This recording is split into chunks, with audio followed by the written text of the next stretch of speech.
ఒక క్రమాన్ని చూస్తాడు. యోబులో ఉన్న క్రమం ఏంటట, అరుణోదయంలో లేచి బలిపీఠాన్ని కట్టాడట.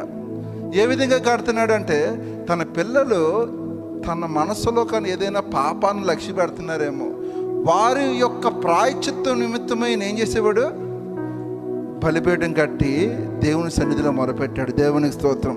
ఇక్కడ బలిపీఠం కట్టడం అంటే మన దృష్టిలో ప్రార్థన చేశాడు. ఎంతమంది ప్రార్థన చేయగలుగుతున్నాం? మనం ఎగ్జామ్స్ టైంలో బాగా ప్రార్థన చేస్తాం, ఎవరిని పెట్టలైతే. మిగిలిన టైంలో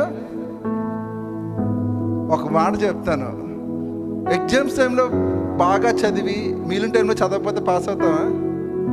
మిగిలిన టైంలో కూడా చదివి ఎగ్జామ్ టైంలో కూడా చదివితే గ్యారంటీ. ప్రార్థన కూడా అంతే. ఎగ్జామ్ టైంలో ప్రార్థన చేసి ప్రభు అంటే పని జరగదు. ఎలా చేయాలి? నిత్యము ప్రార్థన చేసే అనుభవం ఉండాలి.